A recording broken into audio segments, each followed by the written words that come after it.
everybody, it's Brady here from innerstrengthcheck.com, home of all things arts, music, hobbies, and riffs for your mental health. Today we have a very special interview with Lachlan Dale, who is involved with a whole slew of projects. There's too many to name.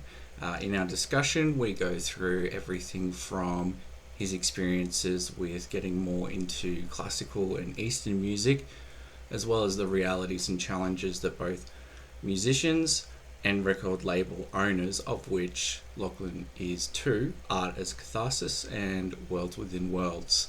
So we have a bit of a pragmatic discussion about that, comparisons of the music industries across Sydney and Melbourne, and delving a little bit more into his current projects. It's a fantastic talk. I really enjoyed my time with Lachlan today, so I hope you enjoy the interview.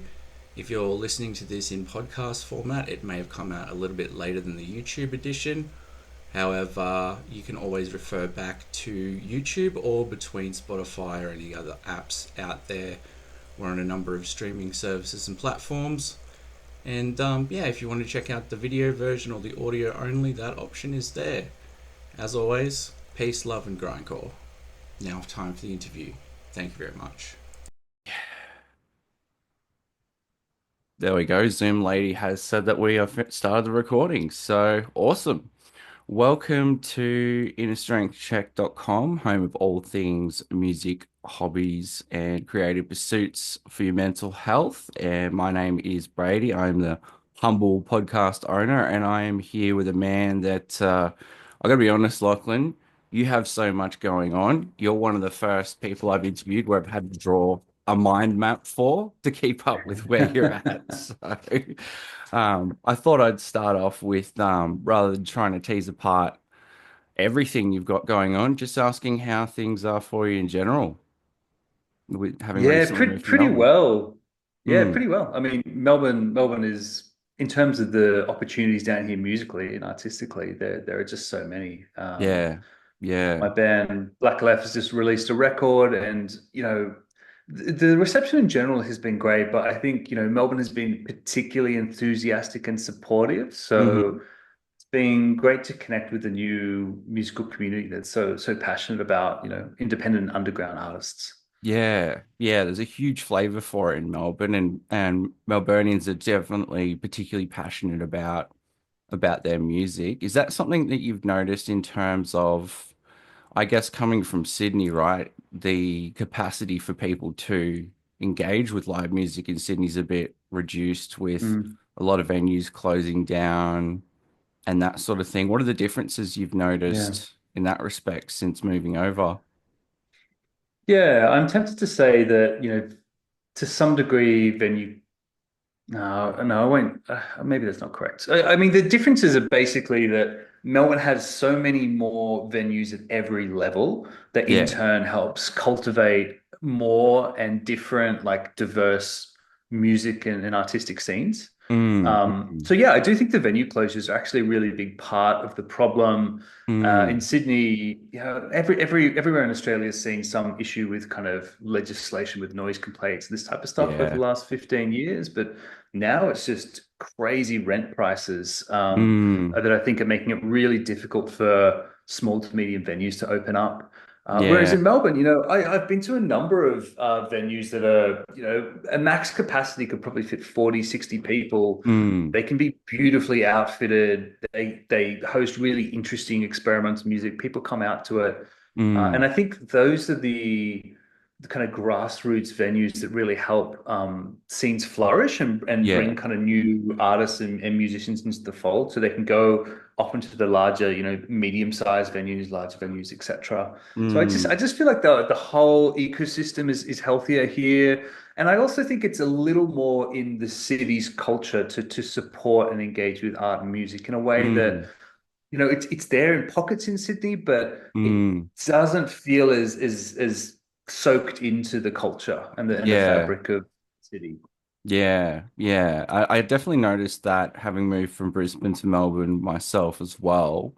And in terms of settling into Melbourne, it seems like you're a guy who hardly settles, to be honest. I mean, you've gone from, we've had we've obviously had the pandemic, but in that time, it looks like you've had a number of things come up. So, for instance, you started the Worlds Within Worlds label. You put out your solo drone-inspired album, and now you've started things with. There's been another record with Hashhashin, and more recently Black Aleph. Um, yeah. So, what kind of current projects you've got on the boil? You've got quite a few at the moment, yeah. Yeah, I got a couple. So yeah, Black Aleph has just released our debut album. I guess that is like been thinking of like as cinematic, maybe even deconstructed, like post metal and Mm, doom, mm, trying to do things that you don't usually expect certain instruments to do. So mm, particularly for a heavy band, we're like guitar, cello, and then a hand percussionist who plays Iranian daft drum. mm. So that project's spent a lot of time on that this year. We're going to go play a few shows in the UK and Europe next year. Oh, So wonderful. I'm actually in the middle of a grant application for that at the Oh, moment. nice. Make that a little less financially onerous, but we'll see how we go. Yeah. I mean, in addition to that, I've got a new project which I haven't named. I've been playing a lot of an Afghan instrument called the rabab. Mm, I suppose over the last 6 or so years, I've been studying Afghan classical and folk music on that mm, instrument, and have been developing some new contemporary compositions with Tim from Black Aleph and mm, on hand percussion and me on rabab. mm. Um, which I think is probably musically the project I'm most excited about right now and feels most representative of where I was at. Whereas, Yeah. Black Aleph, we began 2018 or something. So Yeah. it's taken a long time for that to develop, but I feel like, in terms of where I'm at right now personally, that acoustic project is, what I connect most to. Mm, And then I'm also in the background, as I continue to study like Afghan classical music. I'm thinking I've been performing with Arya Ensemble, which have got this fantastic Afghan tabla player, Murtaza Damoun. So I'm always thinking about how we continue to develop that and perform more in future as well. But given mm, that tradition is so dense and so deep, that's a fairly slow moving thing for me as well. I need mm. to get the skills up to really back that, I think. Yeah, it sounds like you're diving into quite a different musical sphere and quite a complex and layered one, especially jumping from traditional Western instruments like guitar, bass, etc. Because I know you've played guitar, say for instance for Serious Beak, who had a lot of very like polyrhythmic sort of style to them, to progressing now into more Eastern flavored Mm, instrumentation. What was your initial,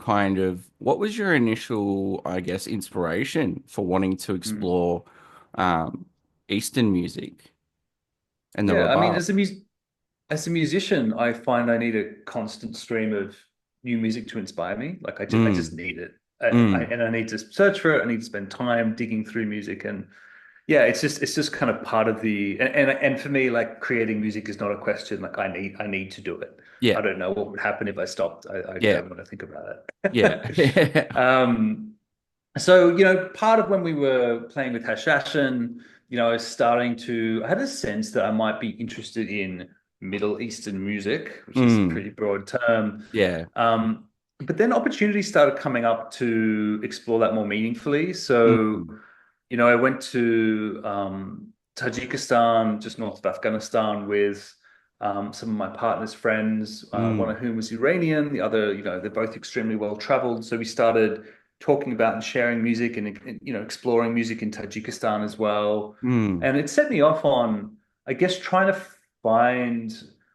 I was growing tired of guitar. I was playing bouzouki through like effects pedals and distortion and hashashin, but they mm, weren't quite able to do what I wanted to express, I guess. So sure, I kept looking further and I started exploring music from India, Pakistan, Afghanistan, Iran, Turkey, a broader Arab world.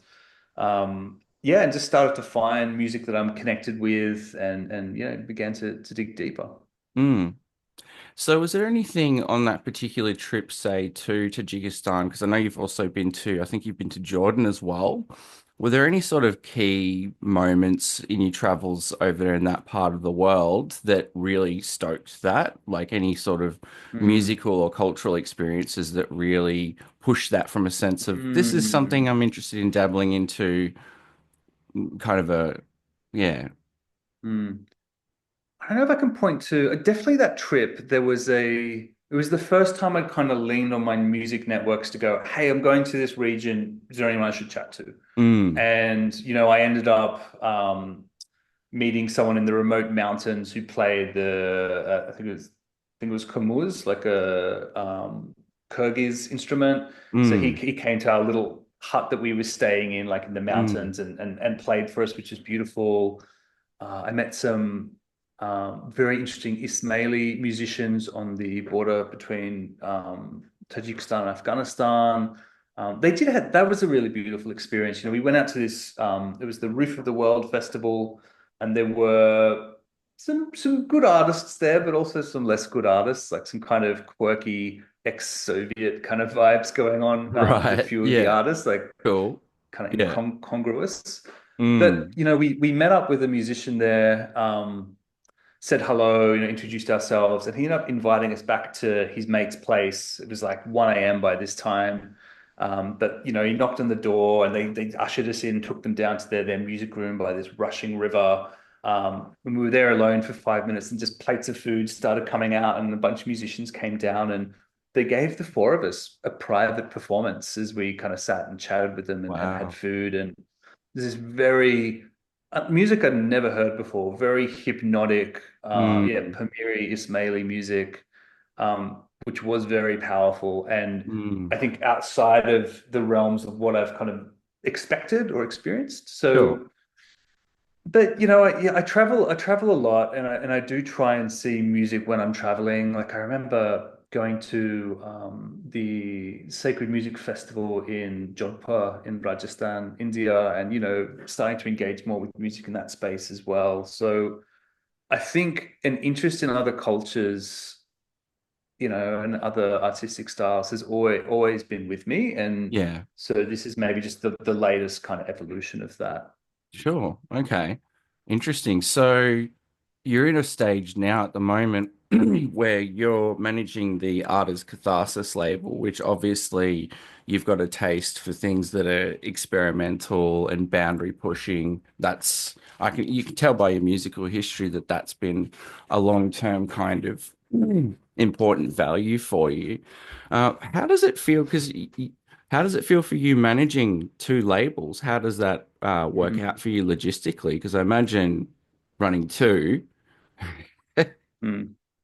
Well, I mean, when I was just doing Artist Catharsis, I was doing too much. So now I'm doing Mm, too much with two labels instead of one. So it's the workload hasn't changed. I guess it's opened up new opportunities. mm, We recently had the Afghan American artist Kaisar come back for his second tour that mm, I'd booked and organized. And he played at the Sydney Opera House this time and Melbourne Recital Centre, some really beautiful venues. And I was just blown away by the experience. So yeah, mm. I feel extremely lucky to be able to do music that's closer to my roots. So Yeah. that's evolved a lot over the years. What we've put out on Artist Catharsis, and then future looking or new spaces I want to explore. Like we just released a really beautiful record from Palestinian wood player Nizar Ohana. Mm, And all that stuff is incredibly rewarding as well. mm, I guess workload is always a challenge.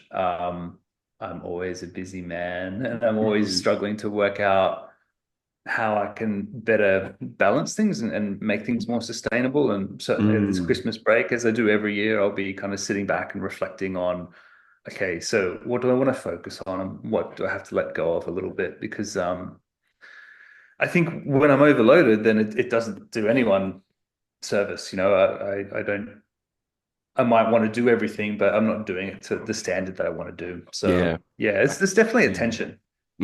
I can relate to that. That sounds pretty much like the story of my life. With that, I guess, in terms of reflecting on the workload, that sort of thing, are you actually driving pretty much all of the like the operations activity within both, or do you have folks behind the scenes helping you out, or how does it sort of look for you in terms of like Yeah. collaboration and delegation? How does that kind of work out for you? Yeah, I've had a few people over the years helping out. They come in and out and stuff. So right now I've got an old friend, Natalia Bing, who's helping me out a lot with a lot of the digital side. I guess kind of admin style stuff, but also Mm. she's got great experience in grants, so she's helping me with experience, like develop some ideas there. And she's an excellent violinist in her own right, and you will Mm. find her on most of my records, I think, including all the Hashhashin ones. Mm. Got a press writer, Tom Brand, who I work with occasionally. Like I love writing press releases. Actually, like if I connect with the music, I really enjoy that process. But I Yeah. need time for it. So Yeah. at times where I'm struggling to do that, Tom is amazing and really helps us, get that side of things moving as well. Yeah, I used to have a partner for order fulfillment, but now that's all me, which has been I've been adapting to that this year, sending out all the record label stuff from my office. Mm. Um, so yeah, like it goes up and down. Like Natalia's only joined us probably in the last 3 or 4 months, because I could see that it was maybe a little too much for me to take on myself. Yeah. Um, because I've actually moved to freelancing in the last 18 months with the intention of giving more space to my musical projects and the labels, but I think I found out like, oh no, I still need more help on top of that. Yeah, yeah. Because you were working for a while, whilst you were managing artist Catharsis and beginning Worlds Within Worlds, weren't you? You're doing a like a part-time, full-time role. Yeah. Yeah, I've been full time in the not-for-profit sector for like 13 years or something. Mm, And now, yeah, I'm freelancing in that sector still, and it's probably like 60% of a mm, work week right now. mm. Which has been amazing. Like I'm so lucky to be able to have made that jump and have some really fantastic clients. It's a space I really care about as well. Mm. Um, but yeah, again, I just need to reflect on how what's the right proportion of that, because there have been periods this year where it's been fantastic. I've been studying Afghan music and practicing every day in a way that I've never done as a musician. Yeah, And then when work increased and the label and freelance front, that hasn't been my reality for the last 3, 4, 5 months. So kind of got to think about how I get that back in balance. yeah. Do you find that this workload is picking up in the kind of in the aftermath of the pandemic as well? I mean, obviously you are taking on Mm. additional projects, but have you found that I guess the kind of level of activity in the scene or with your labels has increased post-pandemic, or how's that looked in the last couple of Mm. years, say? It's a great question. I mean, I found it really hard. I was making a really solid effort in Sydney to try and create a live music scene for the music that I like Mm, particularly the artist catharsis stuff. And we'd got to a point where that was feeling really strong. We could put on a show, and I knew we'd get good numbers, and we could pay people well, and I could invest a bit more money to try and grow it.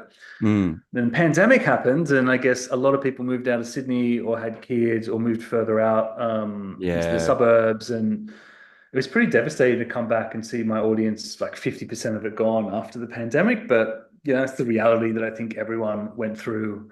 And I feel like now I get a sense that something is back. Like there's a Yeah. sense of momentum in the music scene, the quality of releases, the amount of tours coming. So, Oh, I mean, insane. Yeah.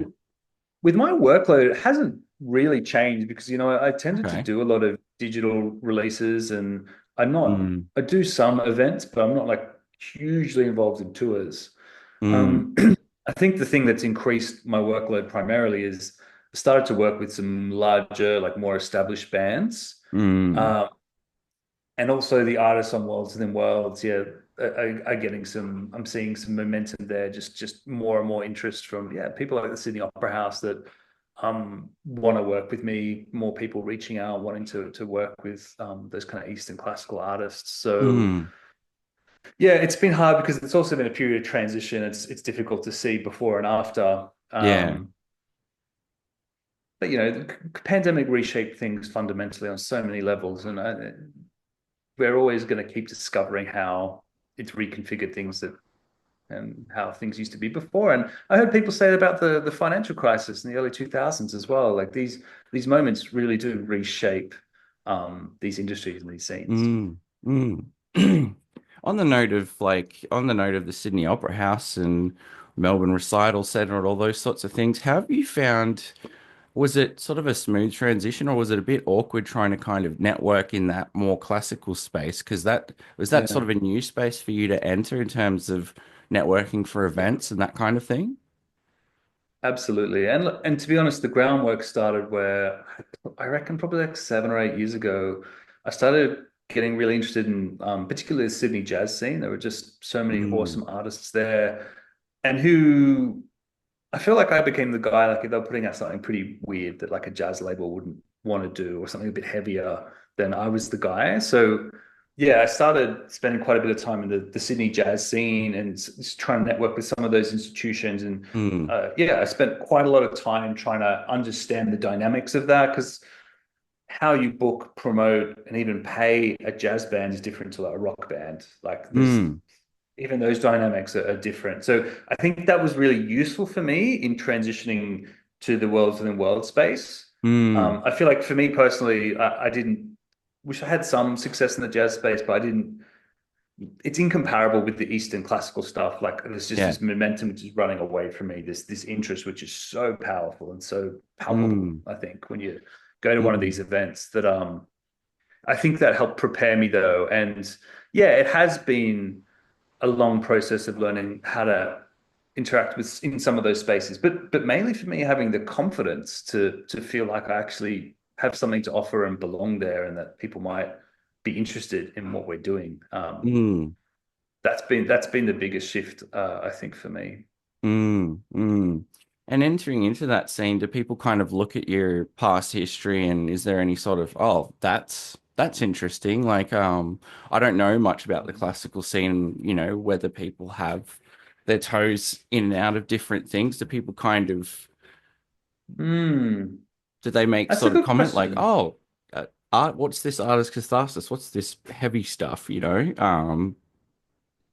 I think no, I think I'm not quite at that stage yet. Like I think there's a people are starting to realize who I am and what I'm doing and know Mm, some of the artists that I'm working with, you know. So I mm, think this year has still been about founding and trying to cement those relationships. yeah. But yeah, I think but to be honest, like Black Aleph got invited to play at M Pavilion, which is like a pretty cool cultural institution here in Melbourne, and Mm, which is definitely more in that space, the almost like art music space. yeah. And like I think Black Aleph as a band does try and like straddle those worlds of like, the heavy scene and more artistic stuff as well. So I think that's where I'm starting to see, and that project as well is where people who may be in that space are kind of interested in what we're doing, Mm, which is partially a conscious choice. Like we see opportunities in not only playing like with metal bands in pubs and stuff and festivals, but like more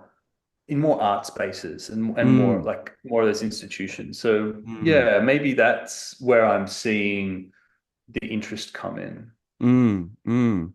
And how does it feel, I guess, having started more in that kind of over time, you've started off more in just, rocking up, plugging in the amp, playing, rocking out, that kind of thing, and now moving into the contemporary art venue space. Mm. You're kind of straddling a couple of worlds, pun not intended, at the moment. So yeah, it must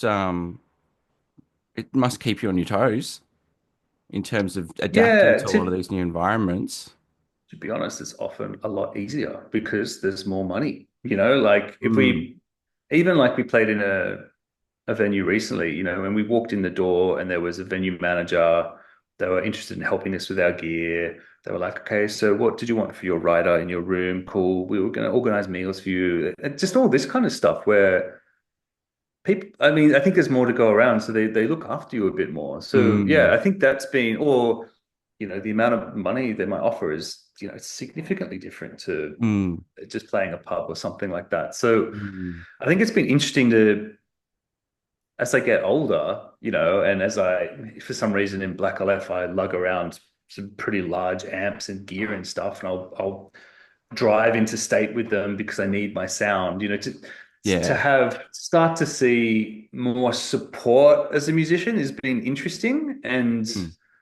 even like, we're organizing like an EU and UK tour for Black Aleph next year. And even just seeing the standards over there and the expectations, I think, are higher than here in Australia. Because again, I think there's more money there and it's more established in some ways. And Mm. there's Mm. more support to help the bands out and help them perform in a way Yeah. that no shade on Australia, but it's just been interesting to see like this market has been quite different. And I guess it helps me understand the possibilities for the future and when we might want to play. And yeah, I'm 38 now. I am going to be getting older, and so I won't always want to be playing like at 11 p.m. in a dive bar. You know, Yeah. um, I'm just getting older. So yeah, it's been a learning experience, definitely. Mm, mm.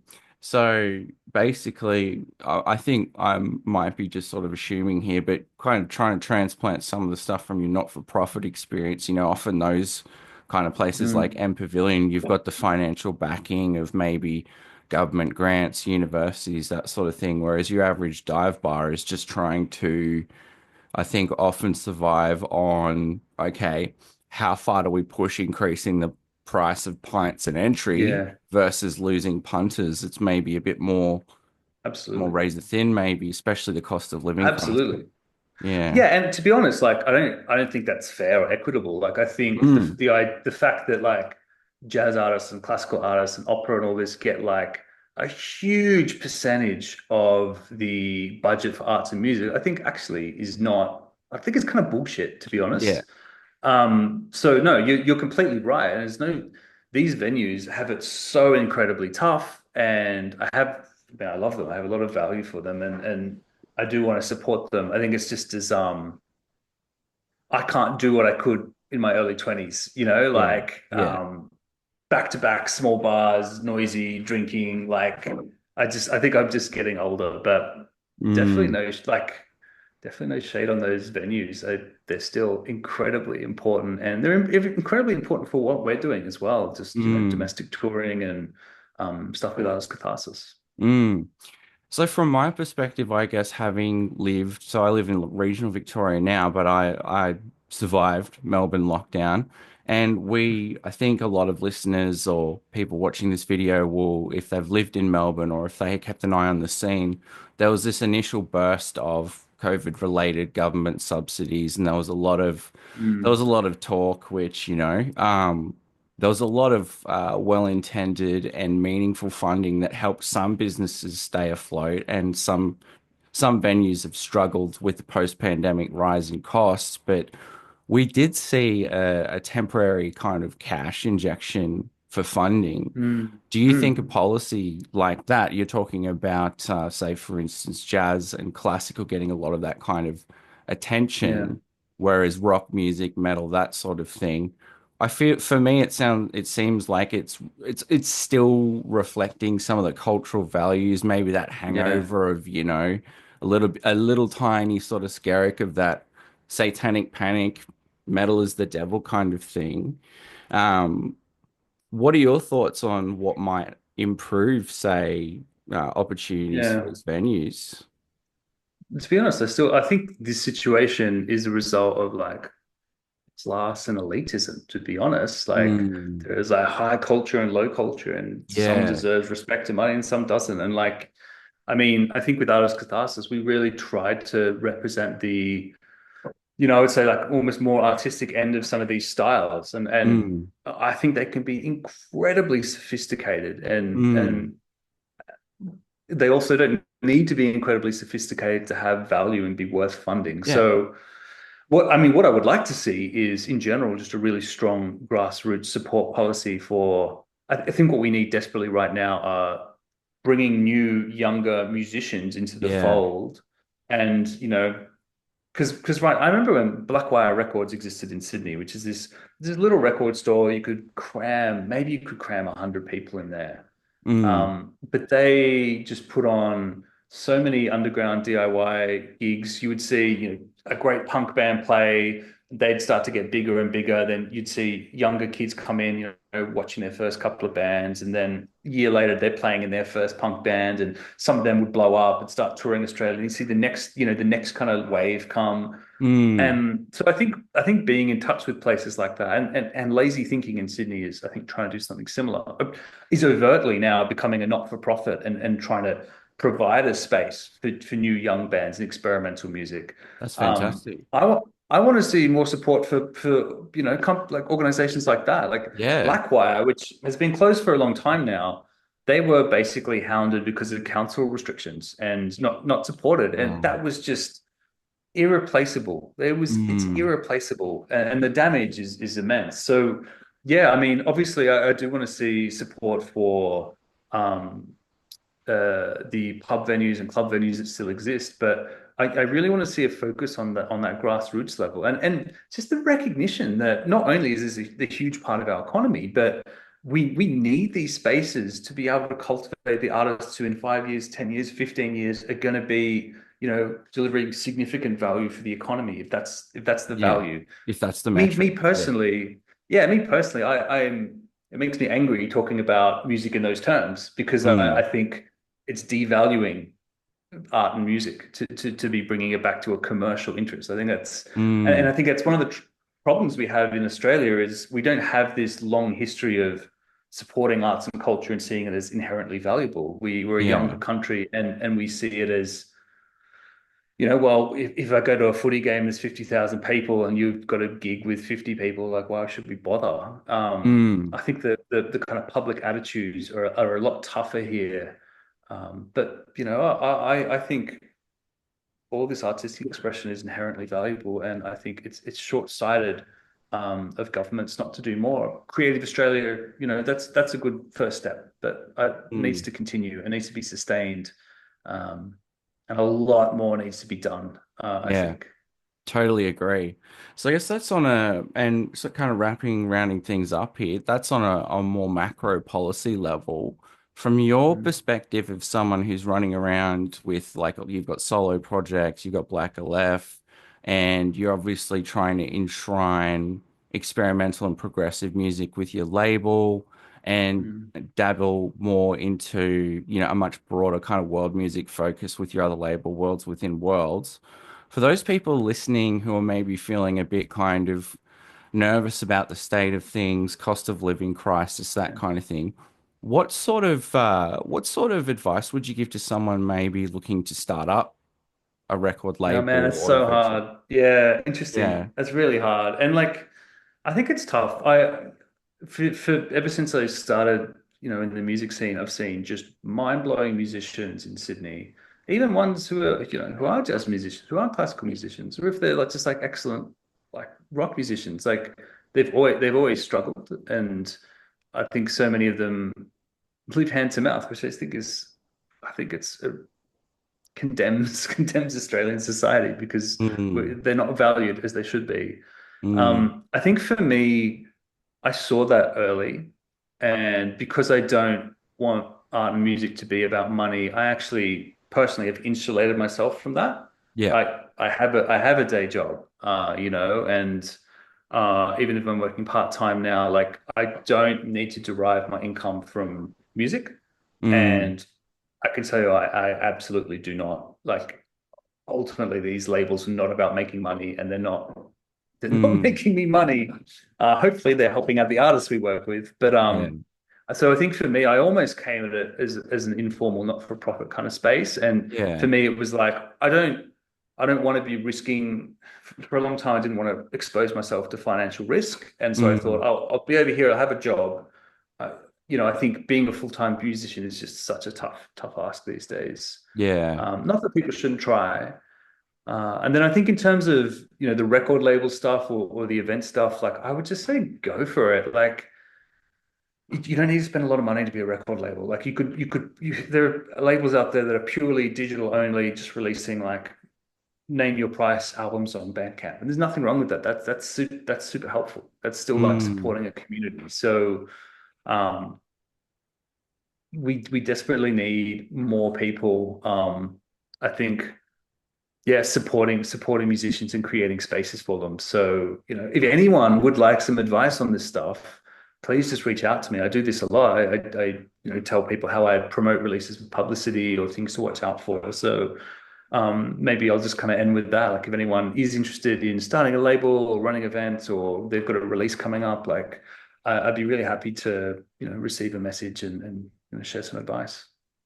There you go. You might you might have to be careful asking you might have to be careful with that one. No, I think a final thing for me, thank you for that, by the way. That's really, and I can tell, I guess to wrap things up from my perspective, there's a spirit of generosity within you, and there's a spirit of wanting to foster community and bring this to a more values-centric perspective.